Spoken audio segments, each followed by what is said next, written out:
Hey, welcome to another Topic Tuesday. This is Dr. Michael McCall, Source Health Center. Today, I'm going to start a series of talks about health. And before I did, I kind of had this idea. In fact, this is the first time I actually outlined what I was going to talk about instead of just coming on there and just, doing my therapy. I wanted to talk about symptoms. And, an interesting thing about symptoms, because you could be a doctor and we learn all about symptoms and all that, but we always forget that we're people too, and we get symptoms as well. And it's interesting over this time in my life. I'm 53, and I'm realizing, like I would go, yeah, and I would notice it with muscle testing, and that the body gives us symptoms to get our attention. And I can say that to patients all day, but like to really kind of go, what? No, that's the same thing to me. And so as I kind of went into that particular library, we should say, of understanding the human body, it's like, well, I got a body, why don't I ask myself, right?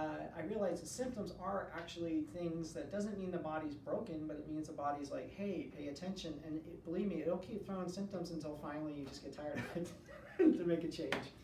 So one of the tenets of homeopathic medicine and naturopathic medicine, and I do believe, I don't know if it's in a chiropractic context, is that when you have symptoms and you listen to it, it unfortunately means you can't get rid of the symptom. And that's the first thing we want to do. I know I do. But to also honor the fact your body's trying to get in touch with you, and it means that you got to make some changes. Now, you don't have to make changes. You can live with the symptoms, and eventually the symptoms will go away, and then you'll get another symptom, because the body's always trying to get your attention, but you just got to stop and figure it out. And it sounds terrible because we're so busy now. It's like, I don't got time to figure it out, but you do if it's important to you. If it's not, then it's not. So what I'm going to be talking about next is stomach. And so I wanted to talk about this subject because a lot of times I would have not put the stomach together with other symptoms or things you may be suffering with, that you should try to look at a couple ideas with stomach to see, is my stomach causing a particular symptom? And so the particular symptoms with stomach is like a chronic stuffy nose. I know that what we learn is that, oh, I have allergies, I have these things, and I'm saying you can have that with allergies. I'm not saying you can't. I'm just saying we have a chronic stuffy nose and you blow and not much comes out and you're still stuffy. It usually means the tissues inside your nose are not draining, so they're filling up like this. And if your lymph can drain, the fluid in your head can drain easier, then what happens is those tissues thin out and then your air passages open up.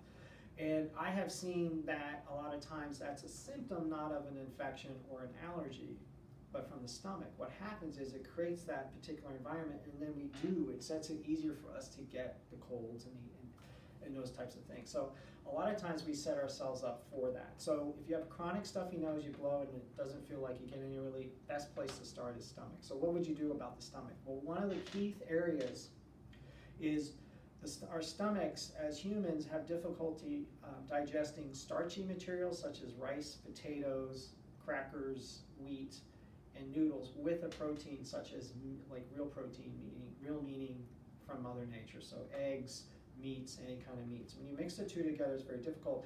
And that actually was discovered by two different physicians in the mid-1800s. They both had a soldier with a hole in their stomach, and they would literally, they still lived, they could see their stomach, they would reach into their muscles and look in and go, wow, that stomach's blanching, or the stomach looks like it's doing hard. And they did studies after studies, and they found the hardest thing for the stomach to do is digest proteins and starches, and that's like the American diet.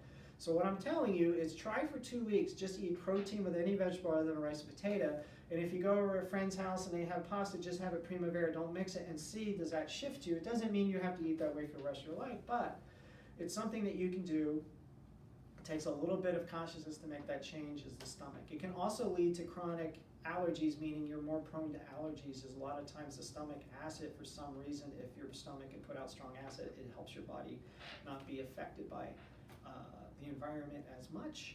Irritable bowel syndrome, if you're constantly having to have that dealt with and you're just using probiotics and fiber and not gaining anywhere, a great place to start is start right at the stomach. So just try that. If you can't digest proteins because your stomach don't take it, then just eat your vegetables and that type of thing. But that could be one of the causes. The most overlooked thing I see in healthcare, and I've helped several people get off the purple pill, not by treating them for that, just by having them change the diet, and they can't. So stomach symptoms are your body trying to talk to you, make some changes. If you don't feel like making changes, hey, You're the captain of the ship. It's up to you. We'll see you next Tuesday.